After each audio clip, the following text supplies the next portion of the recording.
Hey guys, after the US government fought the federal government of Nigeria, the way Nnamdi Kanu was arrested and everything that has happened to him since 2021 to date, the US military veterans right Justice Binta Nyako.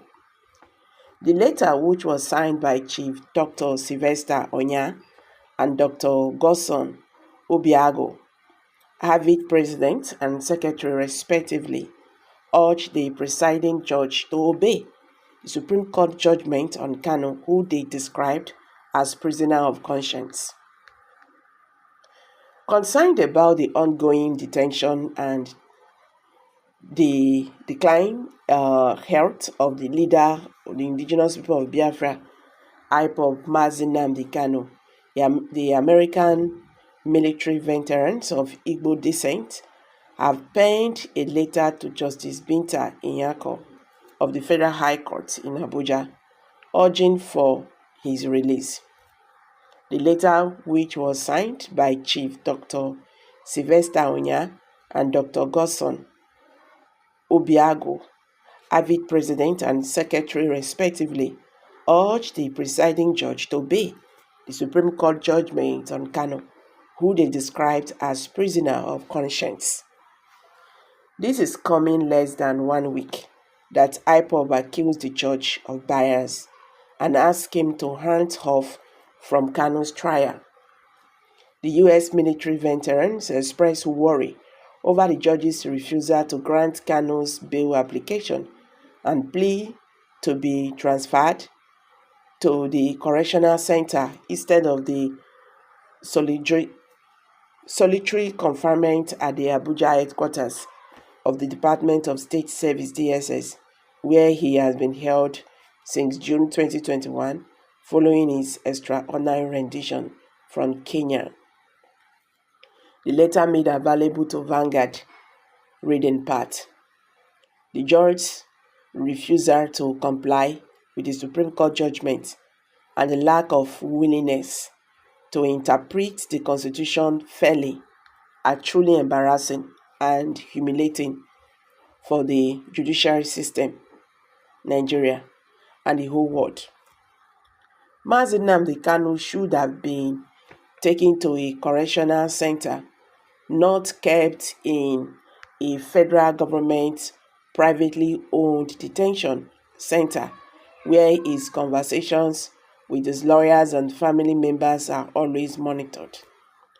The judge's bias will not be looked upon favorably in history. Your actions shows that you are following a script. Remember that you have no jurisdiction over this case. You have allowed the federal government to bring forth all sorts of changes against him, despite knowing he is innocent. The same prisoner was unjustly arrested, and even after fleeing his home due to government invasion, he continued to face unjust imprisonment. His parents were also subjected to physical, emotional, and mental torture, leading to their deaths. Injustice to Mr. Kanu is injustice to everyone.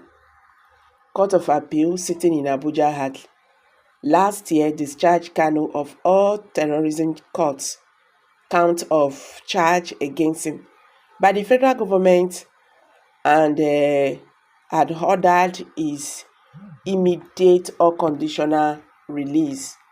Okay, let me take this again. He said, Court of Appeal sitting in Abuja had last year discharged Nnamdi Kanu of all terrorism count of charge against him by the federal government of Nigeria and ordered his immediate or conditional release. The federal government appealed the ruling at the Supreme Court, which held that Kanu's bail application should not be revoked. Say that they talk say people mouth, now also the mouth of God and the gods. Then they say something when will keep person fast, they make the person deaf It will deafen you. It will also make you not to see, go blind you. Go also make you see.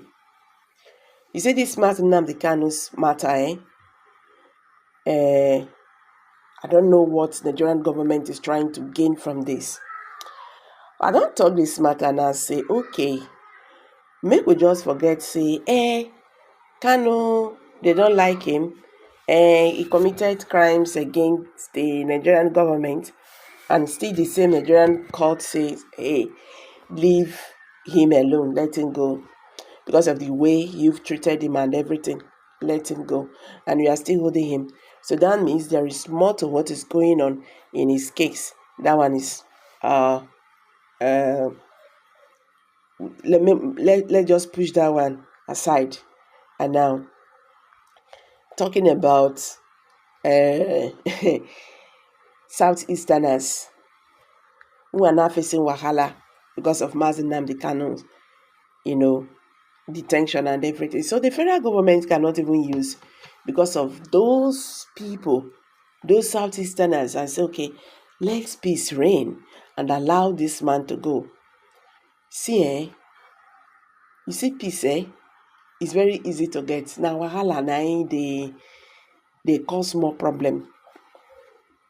Then it talks say first thing first. You get first thing first. So, my people, now how do I see this matter? They don't tell Nigerian government to release him, let him go. But it seems that these people, they don't want to, and they are not ready to let him go. I'ma make a drop out for you. Kindly drop your comments below the comment section. Thank you.